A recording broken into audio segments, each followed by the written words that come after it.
So we weighed in at 175.4 this morning, so weights came up about £2 over the last couple of days, which is to be expected, which I'm pretty happy with. Just around 2,500 calories, which is good. Heading in for my first proper leg session in over a month today. I'm back squatting as well. Obviously I've had this knee issue for 4-ish months from Thai boxing, so I've not been able to squat properly, not even been able to hack squat. I did start to implement box squats, but last week I managed regular barbell squats for the first time in a long time, and I'm just sticking to this with like a 5x5 kind of rep range. So 5 sets, 5 reps, and I'm really just trying to get strong at this as long as the knee holds up. So yeah, let's go and get our leg workout in. So this is today's leg workout, or yesterday's leg workout. I started off with 3 sets of 12 to 15 on calf raise. I did drop the weight back slightly from the day before because the calves were feeling very tight, and I am trying to get back into the routine of training them on each and every training day because it's a weak point that I'm trying to bring up.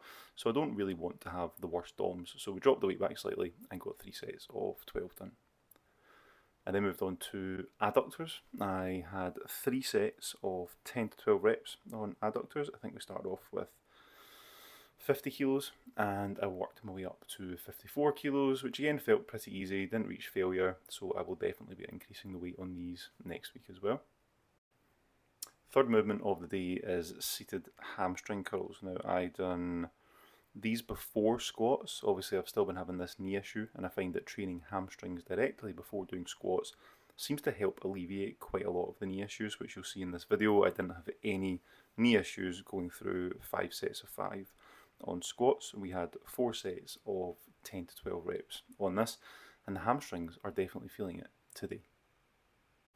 And we then moved on to squats. Now this is something that I can fully resonate with when I hear it from clients about feeling sort of aware of other people in the gym. So obviously for myself, having been training for 16, 17 years, it wasn't ideal putting 70 kilos on the bar for a 5x5 on squats. But again, I'm really trying to fix this knee issue, and this is the second workout in the last 6 months I've actually been able to squat.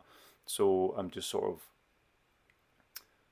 grateful for the fact that I'm actually able to get in and squat, and I'm going to just try and build this up very slowly throughout the next sort of 12 weeks on this training block. So first set, I basically warmed up just with the bar. This is my second warm-up set with 60 kilos, which is the weight that I managed last week when I did my first set of squats, and it felt okay. We're keeping it slow, we're keeping it controlled.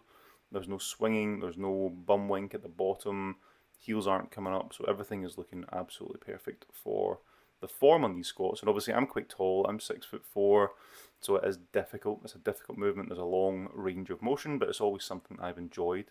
If you ask me what my favourite movement in the gym was, it's probably a barbell back squat, because it's one of the most difficult movements, but once you've completed a decent workout with barbell back squats in it, I don't think there's any feeling that comes close to that in the world. So I think this was my 4th working set. The first 2 I was just fully head in the game with it, trying to see how the knee felt. I didn't want to push the weight anymore, so we basically just stuck with 70 for 5 sets of 5. I recorded one for Instagram as well, #influencer, and I think this was the 4th set. The 5th set was pretty much the same. The weight doesn't feel heavy at all. It's not a struggle to certainly get the weight back into position. I'm just very much aware of the knee going through these, but the knee held up well. I had sweatpants on, which I'm probably going to keep doing, and knee sleeves on, just to try and keep the knees as warm and lubricated as possible.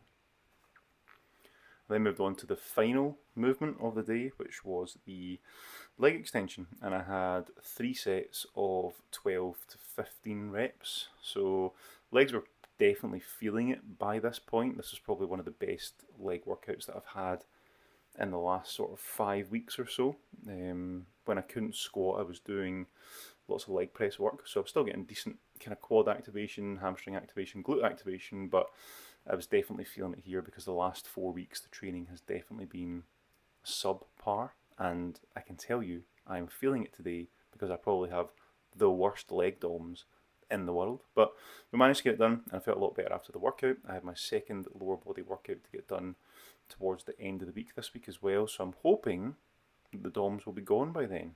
One of the best things for DOMs is just to actually hit your protein target. It helps massively with recovery between sessions and helps the DOMs go away pretty quickly, but I know the legs will be more sore tomorrow because day 2 is always the worst. So today's workout is done. I'm having turkey sausages, which this meal gives me about 1,000 calories and 50 grams of protein. Not the best, not the quote unquote healthiest meal, but I've got a shitload of work to do. It's quick, it's easy, decent amount of calories, decent amount of protein.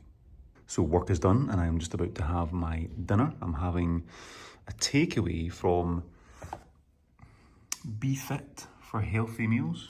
I'm having beef and potatoes and the beef bolognese as well. So this is roughly combined about 900 calories and 87 grams of protein.